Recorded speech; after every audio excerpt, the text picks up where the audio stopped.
இருக்கிற தொகுதி கிழக்கு தொகுதியில நாங்க ஒரு பெண்களா இருந்து வீட்டுக்குள்ளே இருந்திருந்தோம். இன்னைக்கு வெளியே நின்று நாங்க ஒரு ஹாப்பியா என்ஜாய் பண்றோம்னா அதுக்கு முழு காரணம் யாருன்னு கேட்டீங்கன்னா விஜய் அண்ணா தான். அங்க பாராநாய 13 வயது சிறுவனை கல்லாலும் வீட்டுக்குள்ளே இருந்திருந்தோம். இன்னைக்கு வெளியே நின்று நாங்க ஒரு ஹாப்பியா என்ஜாய் பண்றோம்னா அதுக்கு முழு காரணம் யாருன்னு கேட்டீங்கன்னா விஜய் அண்ணா தான். காரி மூஞ்சில துப்பத்துள்ள கூண்டு போய் 13 வயது சிறுவனை கல்லாலும் இவ்வளவு அமளிதுமணி இங்க நடந்துட்டு இருக்கு. டம்மியா உட்கார்ந்து ஒருத்தர் மிச்சம் தின்னுட்டு இருக்கா. என்ற மகளுக்கு இன்சியல் பிரச்சனை வந்துடக்கூடாதுன்னு நான் தான் 20 வருஷமா சோறு போட்டு வளர்த்திட்டு இருக்கிறேன். எத்தனை ஒரு பஞ்சாயத்தடா முடிச்சு வச்சு பாரு, நமக்காக அம்மட்டு பெண்ணும் புள்ள குட்டியோட வெயில்ல காத்து கிடக்குறாங்களே. ஃப்ரெண்ட்ஸ், இந்தியாவிலே ஃபர்ஸ்ட் டைம் இப்ப மணி 12 மணி ஆகுது, மதியானம் 12 மணி ஆகுது. ஆனா பாருங்க வெயில, இதே போன ஆட்சியில மதியானம் செம்ம வெயில் கொளுத்துன்னு இருந்தது. ஆனா இப்ப மதியானம் 12 மணி, இன்னைக்கு பாருங்க வெயிலையே காணோம்.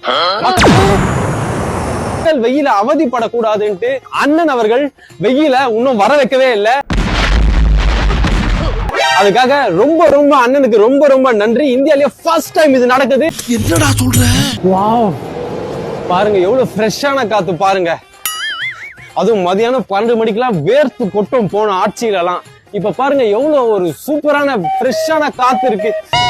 இதே தண்ணீர் கிளி விழுந்தா என் நிலைமை என்ன ஆயிருக்கும்? ஓ மை காட், ஒரே வாரத்துல பாருங்க எப்படி ஒரு மாற்றம் வந்திருக்குன்னு சொல்லிட்டு. அண்ணே, அங்க ஒரு நம்ம பாத்துட்டு இருடா, வரட்டும்டா, எனக்கு ஒரு மாதிரியாட்டா இருக்கும். சரி, நான் இப்போ சென்னையில இருக்கேன்.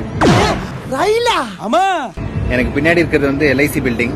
பாருங்க, பழைய பில்டிங் வந்து டெமாலிஷ் பண்ணிட்டு நல்லா தூக்கி கட்டிருக்காங்க. அப்புறம் இந்த பக்கம் பாருங்க, இதுதான் நம்மளோட ஓஎம்ஆர்.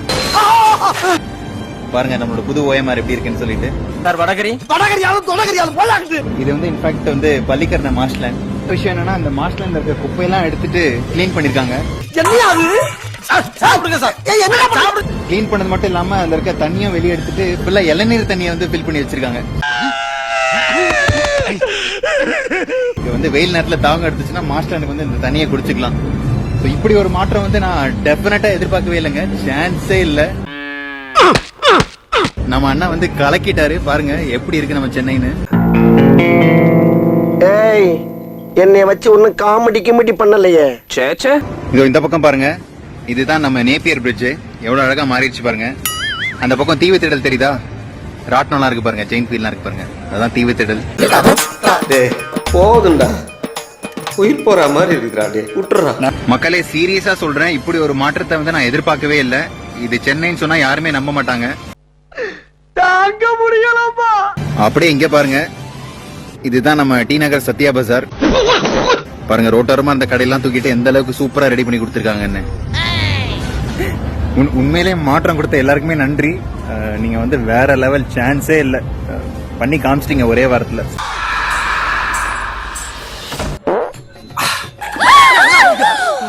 கேட்டதுக்கு அப்படி அலறியே, பாத்துந்தா என்ன ஆயிரு பண்ணிக்கு மூடு. அதத்தான் அவன் செய்யலையே. சத்தம் கேட்டுச்சா? எவ்வளவு ஃப்ரீயா விடுறான் பாருங்க. போன ஆட்சியில எல்லாம் இது மாதிரி ஃப்ரீயாவே விட முடியாது, அமைக்கிதான் விட முடியும். என்னால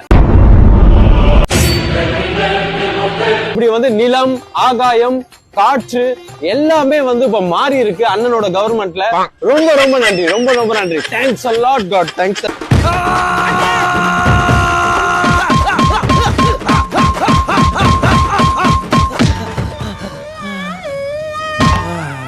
பாருங்களேன், ஸ்டூடெண்ட்ஸ் வந்து வாட்டர் பாட்டில் வெளியில வாங்க காஸ்ட்லியா இருக்கும்னு சொல்லிட்டு டாஸ்மார்ட்ல போய் வாட்டர் பாக்கெட் ஏன்டி எதுலதான் திருட்டு பாட்டி போய் சொல்லிட்டு இருக்குன்னு உனக்கு அதை அறிவு வேணாமா? ஒரு ஹோஸ்டா அது எப்படி பாட்டி வாட்டர் பேக்கெட் எல்லாம் பேன் பண்ணி 15 வருஷம் மேல ஆச்சு, அங்க எப்படி வாட்டர் பேக் கிடைக்குது அப்படின்னு உங்களால கேட்க முடியாதா? பாருங்களேன், ஊமையா மௌன விரதமா? ஏன் அது வந்து இன்னொன்னு, ஒரு ஸ்கூல்ல இருக்க பசங்க டாஸ்மார்க்ல போய் தண்ணி வாங்குறாங்கன்னா அப்ப நீ என்ன அழகுல ஸ்கூல்ல இருக்கிற பாட்டி அப்படின்னு உன்னால கேட்க முடியாதா? என்ன பஞ்சர் ஆயிடுச்சா? இல்ல ஸ்கூல்ல தண்ணி வசதி கூட இல்லன்னா என்ன பண்ண முடியும்? கவர்மெண்ட் ஸ்கூல்லயும் ஆர்ஓ பிளான்ட் இருக்கு, பிரைவேட் ஸ்கூல்ல இருக்காதா என்ன? அதானே போடுங்க ரெண்டு. இப்போ எஜுகேஷன் மினிஸ்டரா இருக்க ராஜ்மோகனுக்கு வாழ்த்துக்கள். கொஞ்சம் இந்த பாட்டி என்ன பாருங்க சார், ஒரே பொய்யா பேசிட்டு இருக்கான். பைத்தியம் முடிச்ச நாய பிசினஸ் ஸ்டார்ட் பண்ணி இவன் தலையை உள்ள விடுறான். ஐயோ, அப்புறம் இன்னொரு கேள்வி, பாட்டிலுக்கு 10 ரூபாய் விஜய் பாட்டு பாடினாரு டாஸ்மாக்ல. வாட்டர் பேக்கெட் மட்டும் இப்படி 2 ரூபாய்க்கு விற்பாங்க. என்ன பாட்டு நீ? ஐயோ மகனே, அத பத்தி யோசிக்கவே இல்லையே. வணக்கம் மக்களே, இப்ப இருக்க தாவே காட்சியில 711 ஒயின் ஷாப்பை மூடிட்டதா சொல்றாங்க. ஆனா இங்க பாருங்க, முந்தானேத்து சேலம்ல சீலநாயம்பட்டி பைபாஸ்ட திறந்து வைக்கப்பட்ட ஒயின் ஷாப் இது. அங்க சிவப்பு கலர் ஜீப் தெரியுதுங்களா, அதுக்கு பின்னாடி இருக்கிறதா க்ளூனி வித்யாநிகேதன் ஸ்கூலு, பொன்னர் சங்கர் கோவில். அந்த ஸ்கூலுக்கும் கோவிலுக்கும் லெஃப்ட் சைடு அந்த ஒயின் ஷாப்பை தூக்கி ரைட் சைடுல மாத்திட்டாங்க. இதுதான் தாவே காட்சி கொண்டு வந்த மாற்றம். எப்படி இருக்கிறது? வண்டர்ஃபுல். வெளிநாட்டு வியாபாரத்தை நம்மூரில் அனுமதித்ததால் இன்று முதல் நீ திறந்த வீட்டில் நுழைவிட்ட புலிகேசி என எல்லோராலும் அன்போடு அழைக்கப்படுவாய். அது சும்மா இல்லைங்க, 11 to 11 காலையில 11 மணில இருந்து நைட்டு 11 மணி வரைக்கும் செயல்படக்கூடிய ஒயின் ஷாப்பை, ஒரு கூரை கொட்டாயில இருந்த ஒயின் ஷாப்பை தூக்கி ஒரு 3 அடுக்கு கட்டடமா வச்சு பிரம்மாண்ட ஒயின் ஷாப் ஓபன் பண்ணிருக்காங்க. இதெல்லாம் ஹிஸ்டரி பின்னால பேசுவாங்கல்ல. அது இது அமைஞ்சிருக்கிறது பாத்தீங்கன்னா சேலம் டு சென்னையில இருக்க பிரதான நெடுஞ்சாலை. இது வரைக்கும் எந்த ஒரு ஆட்சிலையும் ஒரு நெடுஞ்சாலையில ஒயின் ஷாப் இருந்தது இல்ல. இது பாருங்க, சேலம் டு சென்னை பிரதான நெடுஞ்சாலையில ஒரு ஒயின் ஷாப்பு. சரியான மாற்றம் இல்ல. இதுதான் வந்து தாவேக்கா சொன்ன மாற்றம். 711 ஒயின் ஷாப்பை மூடுற மாதிரி மூடிட்டு அந்தாண்ட இருக்கிற ஒயின் ஷாப்பை தூக்கி இந்தாண்டு வச்சிருக்கிறாங்க. அங்க பாருங்க, அந்த சிவப்பு ஜீப் இருக்கு இல்லைங்களா, அதுதான் க்ளூனி வித்யாநிகேதன் ஸ்கூலு. அந்த ஸ்கூலுக்கிட்ட இருக்கிற ஒயின் ஷாப்பை தூக்கி இங்க வச்சிருக்கிறாங்க. என்னடா புத்தலாட்டாது? கேள்வி எல்லாம் கேட்கப்படாம கேட்லாக்கு கொடுத்துருக்காங்க சார் 140 ரூபா சரக்கு, அது வந்து 170 ரூபா கேக்குறாங்க சார். 190 ரூபா கேக்குறாங்க சார். நீங்க 5 ரூபாயா? என்ன பாரு அநியாயமா இருக்கு. 200 ரூபாய்க்கு 170 ரூபா கேக்குறாங்க. 170 ரூபா பாட்டில் அது முடியாது அப்படின்ட்டாங்க. வெளியே போகிறாங்க. இப்ப டாஸ்மாக்ல இப்ப இன்னைக்கு 10 ரூபா வாங்குறேன். யாருக்கு? செந்தில் பாலாஜிக்கு வாங்குறானா, விஜய்க்கு வாங்குறானா? எதுக்கு வாங்குறான்? அதெல்லாம் கேட்க மாட்டீங்க நீங்க. நான் கேட்காத மாதிரி இருக்கல, அதே மாதிரி நீயும் கேட்டு கேட்காத மாதிரி இருக்க. வந்து தகராறு பண்ணி 20 ரூபா வாங்கியிருக்கேன். இதுக்கு முதல்ல கொடுக்க மாட்டேன்ட்டாரு. கேட்டா எனக்கு ஆர்டர் வரலங்கிறாரு. சைடுல உள்ளவர் பாட்டுலாம் பண்ணாரு, பாட்டிலுக்கு 10 ரூபாய் அப்படின்னு ஆமா. பண்ணாரு. இப்ப இது யாரு? இந்த பாட்டில் யாருக்கு போகுது? விஜய்க்கு போதா இல்ல வேற யாருக்கு? அஜித்துக்கு போதா? யாருக்கு போகுது? ஏயா கத்துற? நான் எவ்வளோ நீ கத்துற கத்துல என்ன கோர்த்து விட்டு போயிட போறீங்க?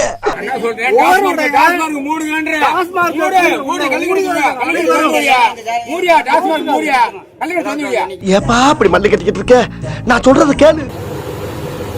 490 சரக்கு நீங்க 530 ரூபா 40 ரூபா எதுக்கு? நான் எக்ஸ்ட்ரா 10 ரூபா வாங்கிக்கோங்க. 40 ரூபா எது கொடுக்கணும்? இது 10 ரூபா பாட்டில் காசு 20 ரூபா சொன்னா வேற என்ன 40 ரூபா சொன்னாங்க உங்ககிட்ட. இப்ப இது யாரு எவ்வளவு சொன்னீங்க? இத 480 ரூபா சரக்கு, 10 ரூபா ஸ்டிக்கர். நீங்க எவ்வளவு சொல்றீங்க? இத எவ்வளவு சொல்றீங்க? இத 510 ரூபா சொன்னா எவ்வளவு? 510 ரூபா எது கொடுக்கணும்? நான் வேற என்ன கொடுப்பாங்க? வேற என்ன கொடுப்பாங்க உங்களுக்கு? வேற என்ன கொடுப்பாங்க? இது என்னன்னா, அவர்கள் வாங்கிட்டு இருக்காங்க, அதை ஆட்டையை போட்டு நம்ம திருடி இது பண்ணணும்ன்றதுதான். புரியுதா உங்களுக்கு?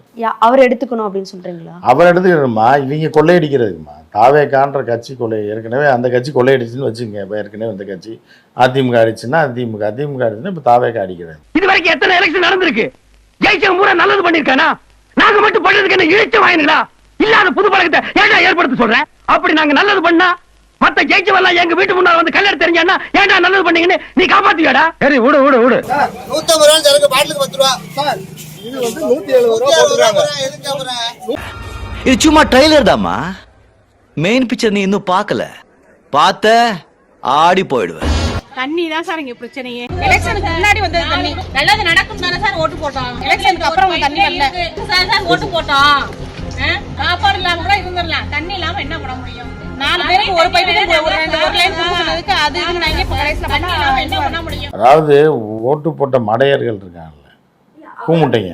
அந்த கூமுட்டைங்களுக்கு இன்னும் நிறைய இது இருக்கு. அதுங்களுக்கு எதுவுமே தெரியாது. இன்னும் தொடர்ந்து அந்த கூமுட்டைகள் பல விஷயத்தை சந்திக்கிறாங்க. மக்கள் மாற்றத்தை விரும்பி தான் இந்த கட்சியை தேர்ந்தெடுத்தாங்க. இவங்க மாற்றம் கொடுப்பாங்க. ஆமா, மாற்றம் தான். அவன் போற காசு உங்களுக்கு போகுது. மாற்றம் தானே. மாற்றம் மாற்றம் மாற்றம்னு கேட்டு குடிமக்கள் எல்லாம் போராட வைக்க போறீங்களே.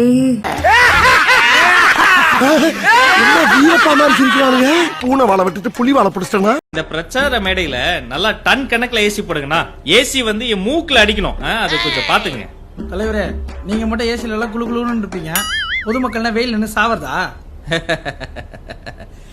அதாவது இந்த வெயிலுங்கிறது எங்கிருந்து வருது? வானத்துல இருந்து வெயில் அனுப்புறது யாரு? சூரியன். சூரியன் எந்த கட்சியோட சின்னம்? இது மாதிரி சம்பவங்களுக்கு அந்த கட்சி தான் காரணம். எங்கள் கட்சிக்கும் இந்த சம்பவத்திற்கும் எந்த சம்பந்தமும் இல்லை என்பதை கூறிக்கொண்டு போட்டோ ஷூட்டுக்கு போறோம். வேணும்னா நம்ம கடைசியில ஸ்டிக்கர் ஒட்டலாமா?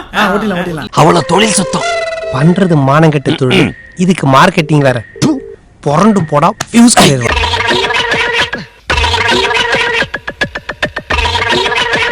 ஏடா ஊர் ஜனங்களை இப்படி ஓடுறாங்க? நீங்க தலையாரியா ஒரு பொறுப்பே இல்ல.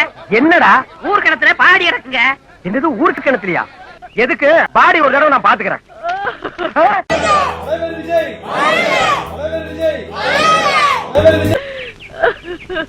நான் துப்புறதுக்குள்ள இங்க போயிடு.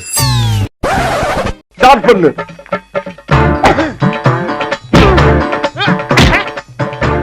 இங்கிட்டு வா. அப்படியா அப்படியா.